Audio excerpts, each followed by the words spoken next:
A história é uma verdadeira. Chegou alguém numa casa, uma casa muito velha, se eu não me engano foi um desses pregadores, não foi na França não, foi na Inglaterra, que ele chega numa casa e viu uma casa muito pobre, a pessoa morrendo de fome, quando ela entra assim, os ratos correndo de um lado para o outro, as frestas muito grandes, e ela viu uma senhora para morrer no leito de enfermidade já, e desnutrida. E ele começa a conversar com aquela senhora e chama a atenção dele um quadro, só um quadro na parede. E ele olha para aquele quadro, quando ele vê assim, ele chega e pergunta para ela, mas quem lhe deu esse quadro?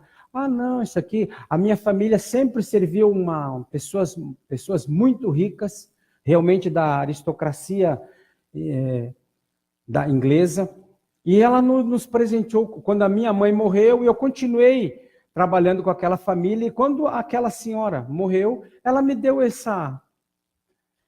Mas a senhora não sabe ler, ele perguntou assim, não sei ler não, e achei muito lindo isso, então mandei fazer uma moldura para colocar aqui. Aquilo ali era a escritura de todos os bens, castelos e bens, tudo que você podia imaginar estava naquela escritura. E aquela pessoa morrendo de fome, portas abertas. Mas só tomamos posse se entrarmos. Só nos apossamos daquilo que Cristo conquistou se realmente tivermos a disposição de conquistar. Mas uma coisa é certa, nada vem de graça. Nada, nós não chegamos a lugar nenhum sem fazermos a nossa parte. Jesus já fez a dele, Deus já fez a dele, o Espírito Santo está fazendo a dele em nós, mas nós precisamos fazer a nossa. Por isso nós queremos trabalhar hoje, eu preciso que você entenda isso. Se você entender essa mensagem e colocá-la em prática, você vai ver que muita coisa muda. Compreendendo as circunstâncias da vida. Amém? E aí nos diz a palavra, ó, ali em Tiago, capítulo 1, versos 2 ao 4, diz assim, ó, meus amados irmãos, considerai por motivo de júbilo. Aí júbilo, no dicionário quer dizer alegria extrema, grande contentamento e regozijo. Olha bem, meus amados irmãos, considerai por motivo de júbilo o fato de passardes por diversas provações. Me diz uma coisa, no nosso evangeliquez de hoje, quem quer passar por luta? Ninguém. Levanta-se a luta, nós ou desmanchamos, ou nos levantamos e muitos começam a espraguejar, e a maioria começa a repreender o inimigo. E, diabo, tu te sai daqui, tu te levantou, porque quanto sabeis que a prova é esforço, é luta, é algo contra da vossa fé, produz ainda mais perseverança. E a perseverança deve ter plena ação, a fim de que sejais aperfeiçoados e completos, sem que vos falte virtude alguma, como ganhar sabedoria. Feche seus olhos. Querido Espírito Santo, nós dependemos de Ti. Nós queremos que o Senhor tome o comando, o controle. Nós entregamos na realidade e pedimos que ministres ao nosso coração. Corre todo véu, tira todo e qualquer anteparo ou pré-conceito e dá-nos a graça de entendermos essa palavra, não apenas entendê-la, mas colocá-la em prática em nome de Jesus. Amém. Amém? Guarde isso daqui, ó. As circunstâncias são como fogo e vêm para provar a nossa realidade. Circunstâncias são como fogo e vêm para provar a nossa realidade espiritual. Aquilo que de fato somos no escuro, ou seja, aquilo que de fato somos escondidos. E que nos dias bons não se manifesta. Quem é que vai estar chorando? Quem é que vai estar espraguejando? Quem é que vai estar repreendendo Satanás? na bênção? Ninguém. Mas no dia mau, e nós vemos ali em Mateus 6, lá no verso 34, diz o quê? Pois cada dia tem o seu, basta cada dia o seu mal. O dia mau vai chegar. O dia mau não quer dizer você vai morrer. Não, o dia mau é a adversidade, a contrariedade sempre virá. Não tem jeito. Então, quando é que vai se manifestar a sua verdadeira realidade espiritual? É aqui, ó. No dia mau. Veja bem, por isso, diga assim, Deus só leva em conta as minhas atitudes quando eu estou debaixo de pressão. Você viu o que você disse? Você pode dizer que você está feliz e alegre, e glória a Deus. Deus está nem aí, beleza, tu está recebendo. Especificamente é o caso de Jó. Jó tinha melhor família, mais rico da atualidade, tinha tudo. E Satanás, mas é óbvio, olha aí, está te louvando, mas tu deu tudo para ele. Tira dele e vê o que acontece. Por isso que Deus só leva em conta as nossas atitudes quando estamos debaixo de pressão. Aí é que nós vamos ver quem somos.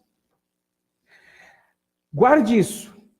Perceber, que é ter consciência pelos sentidos, as circunstâncias ao nosso redor, de onde vêm essas circunstâncias e o seu propósito para as nossas vidas é fundamental para o nosso crescimento espiritual. Por quê? Muitas pessoas lidam com as circunstâncias de uma forma como se tudo que é agradável procedesse de Deus. Enquanto tudo que é desconfortável e aparentemente mal viesse sempre do diabo. Pode não ser. De pronto, olha, guarde isso aqui, guarde.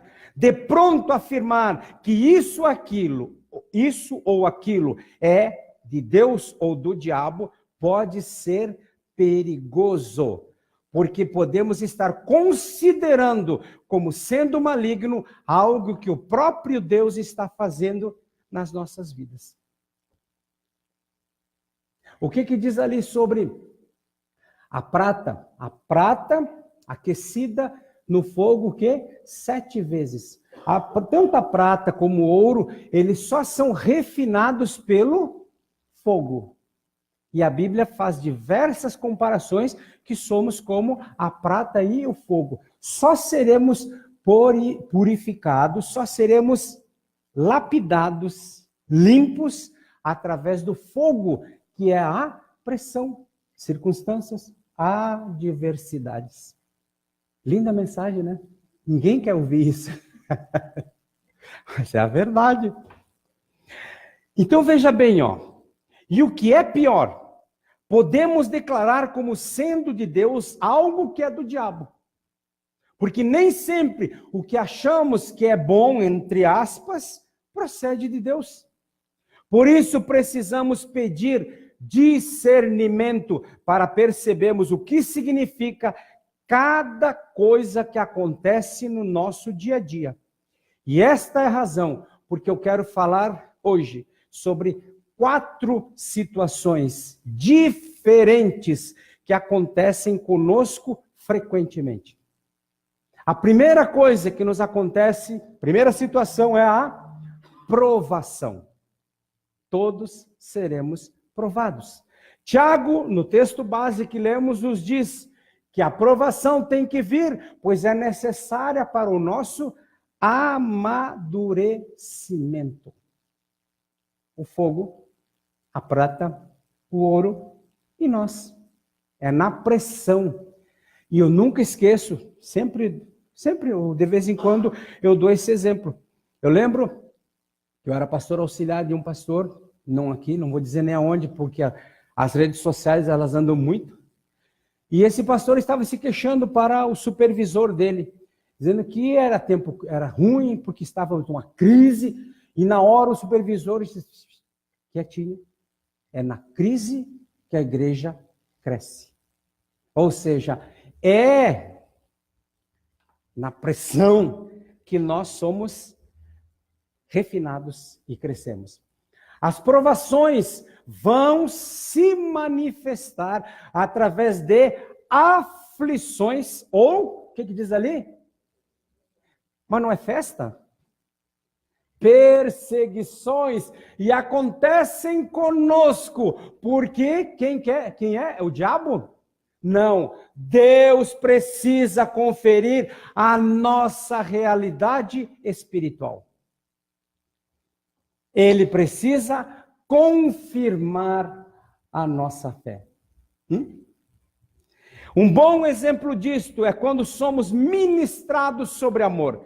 Você vem ao templo, ou então baixa uma mensagem, vem no YouTube, há uma mensagem sobre amor. E aí você é tocado pelo Espírito Santo e você decide que a partir dali você vai viver uma vida de amor. O que acontece em seguida? Começam as provações que têm o propósito de nos levar a amar, porque Deus leva a sério a nossa decisão. E eu estava ainda hoje pela manhã meditando em Romanos, e quando Paulo fala, num trecho, ele diz que, assim como Jesus também fala no Sermão do Monte, que nós devemos amar o nosso inimigo, orar pelos nossos inimigos. E ainda ele continua, eles não se vinguem. Ou seja, o máximo que eu posso ter é não ter inimigo. Eu tenho que ver ele como um amigo e orar cada vez mais por ele. Interessante, não? Deus leva a sério a nossa decisão. E como resposta ao nosso pedido de queremos viver uma vida de amor, Deus pode fazer com que a relação com o nosso chefe, com o nosso colega de trabalho, ou mesmo com o cônjuge, sejam abaladas. Que coisa, né? Agora, qual seria a nossa reação se qualquer uma dessas pessoas ficasse mal-humorada conosco? Certamente nos levantaríamos em oração, repreendendo os demônios do inferno inteiro. Sim ou não? Sim ou não? Não vale mentir. É verdade. É isso. Vem o vizinho ali e enche de desaforo. Ou nós enchemos ele de desaforo, ou já vamos para um quarto e vamos repreender os demônios todos. Mas será que isso adiantaria ou as coisas se tornariam piores? Então ficamos pensando que tudo que está acontecendo é porque não estamos orando e jejuando o suficiente, ou porque nos falta unção e santidade. Entramos em crise e as coisas parecem que não param de piorar. Mas o que é que está acontecendo? Veja aqui, ó. Será que não estamos tratando como sendo do diabo algo que Deus está fazendo? Qual foi o pedido? Deus, ensina-me a amar. Deus ouve o nosso pedido e começa a arranjar circunstâncias para que coloquemos em prática o amor que foi pedido.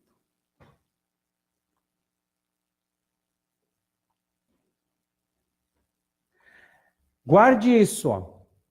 Deus nos prova em tudo que pedimos. Só dando um exemplo pessoal, eu lembro de um curso que fiz, o Guerra na Selva mesmo. A gente foi, na época, fomos provados ao extremo, até quase não ter mais forças. Por quê? Porque era um meio de saberem se realmente estávamos preparados para exercermos o que o curso nos pedia. Por que que hoje, queridos, a coisa mudou tanto? Vamos olhar no mundo secular. A ordem dada pelos governos de pouco tempo para cá é que não se pode mais reprovar. Por quê? Porque nós temos que subir o nosso nível intelectual. Só que hoje, ainda estava vendo um estudo ontem, quase que 90% dos que terminam o ensino médio são analfabetos funcionais, não sabem ler, não sabem fazer sequer uma operação matemática. Por quê? Porque não pode mais rodar. Qual é que era a prova, por exemplo, qual é que era o gabarito ou a condição para se passar de ano, para se passar? Era uma prova que tínhamos que tirar uma nota que nos desse pelo menos, algumas escolas 50%, outras 60%, outras 70% para se passar. Acabou a prova, analfabetos funcionais andando por todo lugar. Não tem mais prova. Viu como a prova faz parte da vida? E seria diferente na nossa vida espiritual? De jeito nenhum. Se pedirmos paciência, isso eu já falei umas 3 vezes aqui, eu pedi paciência, ainda sou um pouquinho, mas eu era muito, agora eu era muito mais, pedi paciência. E Deus me deu uma secretária em Fortaleza que eu me mordia todo, me dava um negócio, me dava vontade de... Por quê? Mas fui tratado, porque pedi paciência, coloca alguém do nosso lado, alguém que realmente seja lento ao extremo. Né, amor? Então, se nós pedirmos paciência, podemos esperar que, com certeza, a nossa paciência vai ser testada duramente. Quando oramos pedindo algo a Deus, devemos ficar atentos, porque Ele vai agir através das circunstâncias. Por isso, depois de orar pedindo fé, as circunstâncias para que exerçamos a fé pedida se manifestarão. Eu peço fé e realmente fé. O que vai acontecer? Um grande problema para que eu exerça fé. Senão, a maioria dos cristãos ora pedindo fé. E após orar, ficam esperando que um anjo de fogo venha e desembainhe a sua espada reluzente, toque-lhes e que instantaneamente se levante com a fé para remover montanhas. Me perdoe, mas eu preciso lhe dizer que esse anjo não vai aparecer. Sabe o que surgirá? Uma montanha enorme de circunstâncias para que a fé que foi pedida possa ser colocada em prática. Agora, o interessante é que os mesmos que pedem fé brigam com Deus dizendo: pedimos fé e o Senhor nos manda uma montanha de situações contrárias. Que contradição! Mas é assim que funciona. É a mesma coisa, a questão de semear. No reino espiritual, se tu semeia, tu colhe. Se tu retém, tu não tem. Seria o caso também no físico. Se um agricultor, ele olha, por exemplo, tem 100 sacas de semente, ele olha e diz: puxa, se eu plantar 100 sacas de semente e não chover, ou se vier a peste, ou se der uma tempestade, eu vou perder 100 sacas de semente. Então eu vou deixar essas 100 sacas aqui, porque eu posso perder se plantar. Ele faz isso? Não faz. Porque se ele reter essas 100 sacas para o outro ano, se ele for plantar no outro ano, pelo menos 50% do poder de germinação daquela semente se foi. Ele está perdendo se ele retém. Então, essa é a diferença. Eu quero fé, eu tenho lutas para que a minha fé seja exercitada. E vamos lá. Não é diferente no reino físico. Se a pessoa quer ficar um bombadão, e no caso natural, assim, tipo o Claudinho, ele faz o quê? Vai para academia, ele vai levantar peso, ele vai fazer o quê? Ele vai fazer com que seus músculos queimem, vai ter que ter, ele vai como se diz, ele vai, me faltou a palavra aqui, ele vai machucar, praticamente, não é essa palavra, mas ele vai machucar os seus músculos para que eles cresçam. Ele tem que fazer algo. Ele não vai ganhar de graça. A mesma coisa é em relação ao reino espiritual. Se pedimos fé, o Senhor manda uma montanha de situações contrárias para que nós exerçamos a fé. Queridos, a fé vem para ser colocada em prática. A fé vem para ser exercitada contra situações contrárias. A fé vem para que ordenemos a montanha que se lance no mar. Esse é o modo de agir de Deus. E como deu exemplo, academia. Quer músculo? Tem que trabalhar o músculo, senão não vai vir de graça. E Tiago diz, para que fiquemos alegres, para que rejubilemos, porque depois da provação, quando formos aprovados, a nossa fé será aumentada, nos tornando mais firmes e fortes para sermos instrumentos úteis nas mãos de Deus. As provações também são chamadas de pressão. E pressão é fogo que vem para checar a nossa realidade espiritual. Tanto é que o próprio apóstolo Paulo diz que tudo aquilo que for palha, for feno, for madeira, será o quê? Queimado. E só o que for nobre é que permanecerá.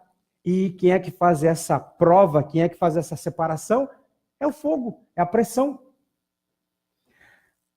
Então a fé, as circunstâncias, quer dizer, a pressão, ela vem trazer à luz aquilo que de fato somos e que fica oculto no dia bom, mas que se manifesta quando a situação é contrária. Mas é interessante, nós temos a tendência de nos justificar. E justificamos para as pessoas e pedimos que as pessoas nos perdoem pelas nossas atitudes na hora da pressão. Ah, mas não era bem isso que eu queria fazer. Não é isso que eu queria falar. E muitos dizem, me perdoe, pois eu estava com a cabeça quente naquela hora.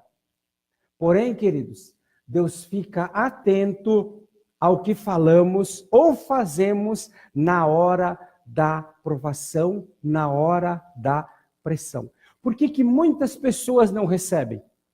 Elas pedem, realmente elas colocam a fé delas em ação, mas quando a circunstância aparece, elas murmuram, elas amaldiçoam. E eu dei o meu exemplo, mais uma vez falando, só para não ser muito redundante, eu pedi a cura do meu joelho, mas por mais de um mês, enquanto eu subia uma escada, a dor era a mesma. Eu tinha a mesma dor, mas eu sempre declarava, essa dor não tem base legal para estar na minha vida, porque eu já fui curado. Ou seja, eu exerci a minha fé mesmo contra as circunstâncias. E é o que se fala especificamente com relação a Abraão. Com 100 anos de idade, ele não levou em conta o quê? O seu estado amortecido, mas ele creu contra as circunstâncias. É isso. Deus leva em conta exatamente isso. Então ele fica atento, querido, ao que fazemos na hora da provação, na hora da pressão, na hora do fogo. E a nossa resposta, guarde isso, ó, a nossa resposta no momento do fogo, da pressão, da provação é fundamental.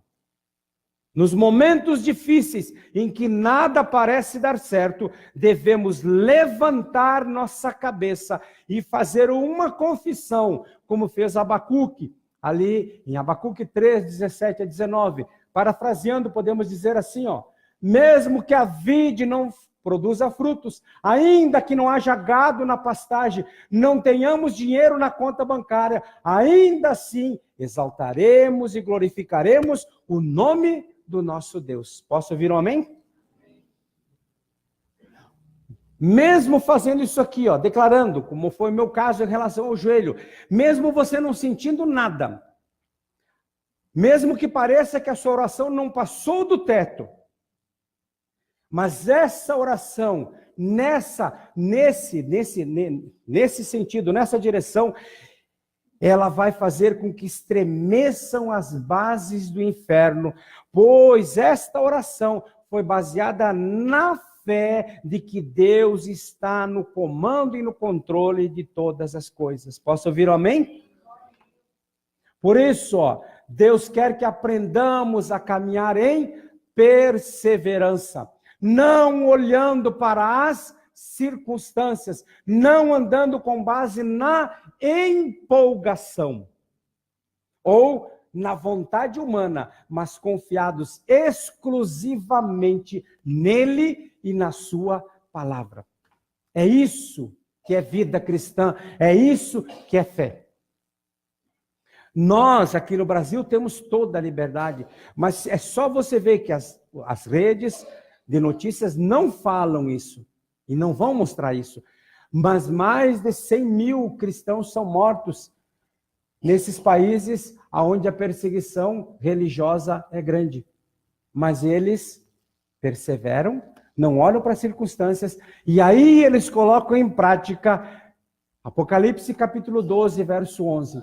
E eles o venceram pelo sangue do Cordeiro e pela palavra, pelo seu testemunho, e não tem a sua vida por preciosa. Se nós formos estudar, aí você pode dizer, mas que mensagem é essa? Isso não é bíblico. É só nós estudarmos os heróis da fé.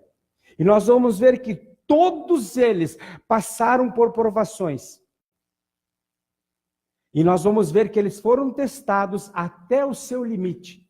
E é interessante que Paulo diz o seguinte, que ele quase que desesperou da vida, tamanha foi a provação. Desesperamos, até não, ele diz que desesperou da vida. Então, cada herói da fé foi provado, foi testado até o seu limite. Por isso, queridos, se nós queremos frutificar, se nós queremos ser bênção na vida dos outros, então precisamos ser provados para sermos aprovados. Amém? Se nós vamos fazer rapidinho uma retrospectiva rápida. José, queridos, por cerca de 13 anos, ele foi provado, e provado ao extremo, até chegar ao governo. E ser o segundo em comando, em autoridade, no país mais poderoso da época. Moisés foi provado por 40 anos no deserto de Midian, até ser levantado como líder da nação de Israel.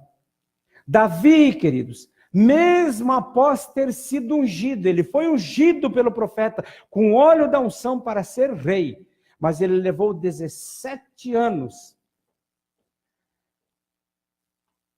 ou quase, entre 17 e 20, segundo os estudiosos, até que ele pudesse se assentar como rei de Israel. E diz a palavra que foi o melhor rei de todos.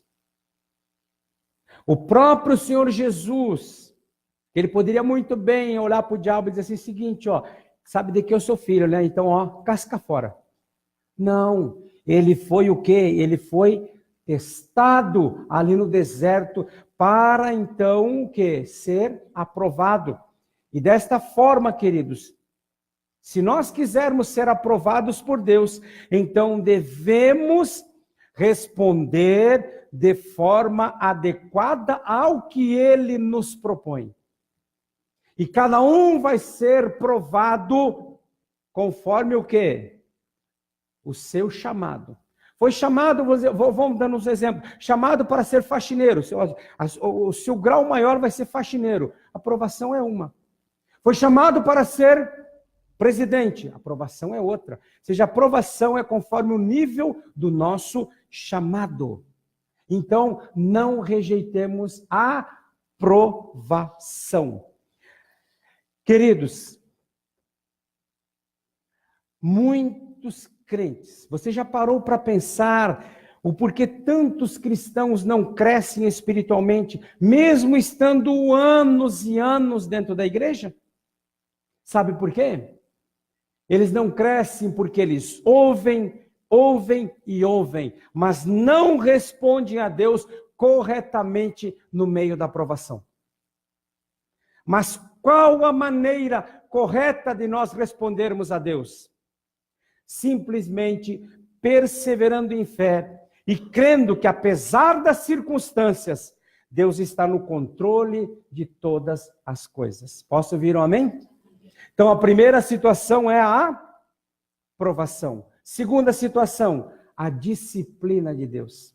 A coisa vai crescendo. Guarde isso. Quando nós não, olha bem, quando nós não somos aprovados na provação, nos sobrevém a segunda circunstância, a disciplina de Deus. Muitos não se lembram da última vez que Deus os disciplinou, porque a tendência de todo crente, do crente moderno, é eliminar a palavra disciplina do seu vocabulário. Para esses crentes, Deus não é Deus disciplinando, é obra do inferno, pois para eles tudo é demônio. Mas aí olha bem o que diz Hebreus capítulo 12, verso 6. Porque o Senhor corrige o que ama. E o que diz aqui? Mas não é passar óleo, passa um bálsamo, passa o bálsamo de Gileade? Não. Açoita qualquer que recebe por filho. E aí, continuando, eu diria, se vocês estão sem correção, vocês são bastardos e não filhos. Por isso você pode guardar isso. Não há nenhum filho que não seja disciplinado. Pois Deus só tem compromisso com filhos. Porque aí alguém diz, mas como é que aquele fulaninho ali ó, que está no mundo e não tem problema? Porque Deus só tem compromisso com os filhos. Ele não é filho de Deus. É um problema? Mas o que diferencia a disciplina da provação? A disciplina de Deus envolve quase sempre, guarde isso, ó. Olha aqui, ó, disciplina de Deus envolve quase sempre vergonha e vexame. Por exemplo, alguém insiste no pecado da inveja. Deus então vem para discipliná-lo e expõe a sua inveja. Se não mudarmos através da provação, Deus exporá nosso pecado. Tudo aquilo que fazemos ou desejamos em secreto, Deus vai colocar no telhado, no eirado, para que todos vejam. Alguns pensam que Deus jamais faria isso, mas a Bíblia está cheia de exemplos de exposições de pecados ocultos. Segundo estudiosos, queridos, Davi escondeu o seu pecado de ter adulterado com Batseba e ainda mandado matar Urias, o marido de Batseba, por cerca de 8 meses. 8 meses. Então Deus faz o quê? Manda o profeta Natã dizer-lhe que todo Israel ficaria sabendo do que fora feito ali. Sim ou não? E olha bem, há quase 3.000 anos, faz quase 3.000 anos, que todos, em todas as épocas, sabem do pecado de Davi. Que dura correção, não? Aqui, ó. Disciplina de Deus. Ele guardou o pecado dele, escondeu, tentou esconder, e Deus fez o quê? Expôs o seu pecado. Se persistirmos no erro, Deus vai ter que expor a nossa falha. A melhor maneira de respondermos a Deus nessa circunstância de disciplina é nos humilhando e confessando o pecado, sem jamais tentar justificar ou esconder a situação. Por quê? A disciplina vem para tratar o pecado. E um exemplo marcante é o povo de Israel, que após haver derrotado a fortíssima cidade de Jericó, foi surpreendentemente derrotada em Ai, uma pequeníssima cidade, uma cidadezinha fraca. E qual foi a causa do fracasso? O pecado de Acã estava oculto, estava escondido e precisou ser exposto. Veja isso. Deus permite derrota, fracasso e constrangimento para expor o pecado não corrigido adequadamente. Terceira situação. Primeira é provação. Segunda é disciplina de Deus. Terceira situação, semeadura e colheita. Diga para o seu vizinho, semeadura e colheita não tem nada a ver com Deus e nem com o diabo. Não adianta nós culparmos nenhum e nem o outro. É algo que nós mesmos fazemos. Gálatas capítulo 6, verso 7 é muito claro. Tudo que o homem semear, isso também colherá. Guarde isso aqui, ó. E nessa lei da semeadura, não há acepção de pessoas. Pode ser crente ou descrente, culto ou ignorante, mau ou bom, homem ou mulher, negro ou branco, pobre ou rico. O que plantarmos, certamente colheremos. O grande problema é que muitos não têm consciência de que o que estão colhendo é resultado do que semearam.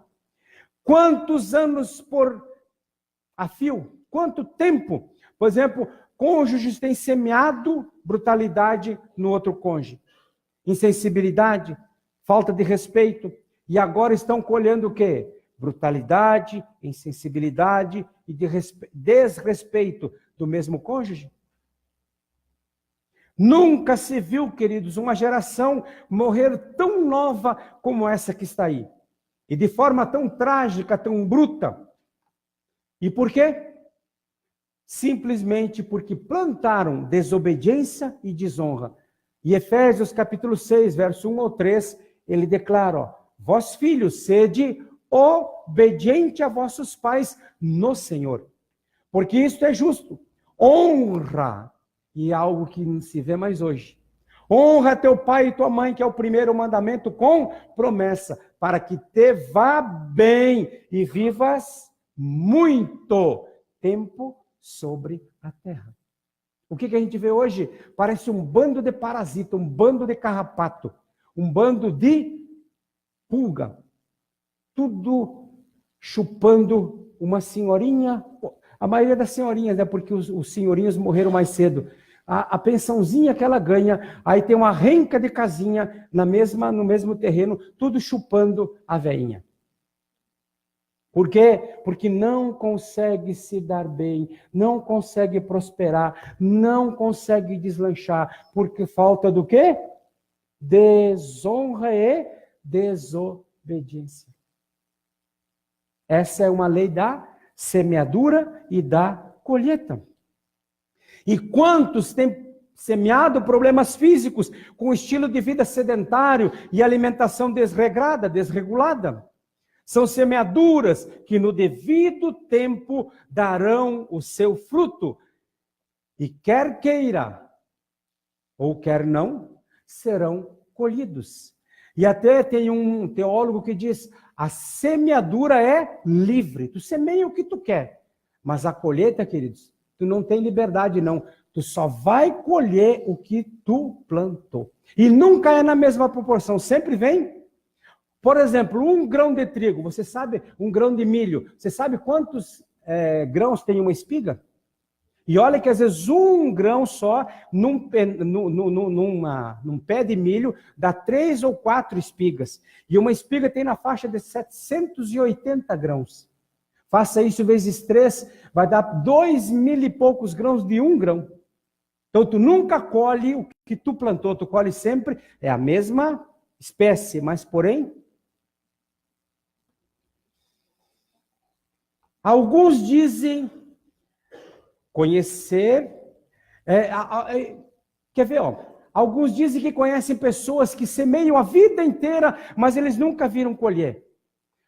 Não nos deixemos enganar por aparências. A palavra de Deus não mente. Podemos ter certeza que todos irão colher, nem que seja após a morte. Outros dizem conviver com tantos ímpios que erram, pecam e, no entanto, têm uma vida boa. Não olhemos para o que parece ser, olhemos para a palavra de Deus. Todos vão colher, mais cedo ou mais tarde, o que plantaram. Seja amor, seja serviço, seja dedicação, seja ódio ou seja coisas ruins. Não podemos, queridos, e eu peço para vocês que leiam em casa o Salmo 73. Não podemos cair no mesmo engano descrito por Asaf no Salmo 73, quando ele teve inveja dos ímpios e quase que se desviou. Então, relembrando, na provação, basta responder a Deus e crer que Ele tem propósito para todas as coisas. Amém? Na disciplina, basta que nos humilhemos e nos arrependemos. Então, humilhação Mas, o que fazer quanto ao que foi semeado e a colheita é certa? Só há uma coisa a fazer: clamar por misericórdia e pedir que Deus transforme a maldição em bênção. Porque Deus pode fazer isso. É o que nos garante Romanos 8:28, na versão King James atualizada, que diz assim, ó: estamos certos de que Deus age em todas as coisas com o fim de beneficiar os que o amam. Amém? Primeira situação, provação. Segunda situação, disciplina. Terceira situação, semeadura e colheita. Quarta situação, os ataques do diabo. Guarde isso, ó. Existe provação, existe disciplina, existe semeadura e colheita, mas também há os ataques do diabo. Os quais, aí a diferença, os ataques do diabo não temos que suportá-los e nem aceitá-los. Agora, o que diferencia um ataque do diabo de uma provação? Fácil. O que é de Deus sempre vai gerar vida. Deus nos chama, nos disciplina para que nós nos arrependamos e tenhamos vida. Mas o que é do diabo virá para escravizar, para oprimir e para destruir. Por exemplo, vamos lá. Você, por exemplo, pecou, coisa assim, mas daí, e Satanás usa mesmo esse pecado, e aí vem, você não presta, você precisa se matar. Não, ele não disse você precisa se matar, ele vem na primeira pessoa. Eu não presto, preciso me matar, não valho nada, não mereço estar aqui. Isso é uma provação, uma disciplina, ou é um ataque do diabo? Óbvio que é um ataque do diabo. Por quê? Ele vem para escravizar, oprimir e destruir. Não temos que aceitar e muito menos nos conformar com os ataques malignos. Muitos dizem que não sabem discernir o que é de Deus e o que é do diabo em suas vidas. A ordem bíblica com relação ao diabo é que nós devemos resistir-lhe. Resistir ao diabo e ele fugirá de vós. É o que está o quê? Tiago 3,7, mas tem o quê? Sujeitai-vos a Deus. Só podemos resistir ao diabo após termos nos sujeitado a Deus. E o verso todo, é como eu disse, está aqui, ó. Portanto, sujeitai-vos a Deus, resisti ao diabo e ele fugirá de vós. Então não adianta eu estar semeando e vou repreender o diabo. Não tem como. Eu tenho que me sujeitar a Deus. Então, por isso, queridos, precisamos aprender a discernir o que estamos passando. Se é provação, se é disciplina, se são consequências do que plantamos ou ataques do diabo. E depois de discernir, devemos responder e administrar adequadamente as circunstâncias, conseguindo assim a aprovação de Deus, o crescimento, as bênçãos e a vitória. Amém? E, para encerrar, guarde isso aqui. Foi algumas coisas que eu falei no começo. Ó. Vamos ver junto? Ó. As circunstâncias são como fogo e vêm para provar a nossa realidade espiritual. Aquilo que de fato somos no escuro e que nos dias bons não se manifesta. Por isso, Deus só leva em conta nossas atitudes quando estamos debaixo de pressão. Não é depressão, depressão. no dia que você está na boa, no dia que está tudo bem, é love para cá e love para lá, não conta nada para Deus. Vai contar quando a coisa apertou, vai contar quando a coisa faltou, vai apertar quando se levantarem, aí vai contar qual é a nossa resposta ante a circunstância. Então, queridos, preciso que você entenda, vai estar na internet, vai estar no YouTube, exponha-se novamente e realmente deixe Deus falar conosco e que coloquemos em prática. E muitas coisas mudarão. Nós não estaremos dando tiro em alvos errados, mas estaremos realmente focados naquilo. Se é provação, glória a Deus. Se é disciplina, é porque não passamos na provação. O pecado está oculto, vai ter que ser manifesto. Se a lei da semeadura e da colheita, devemos nos arrepender e pedirmos perdão. Se ataque do diabo, queridos, nós devemos nos sujeitar a Deus e então resistir ao diabo e ele vai fugir de nós. Amém? Feche seus olhos. Vamos orar.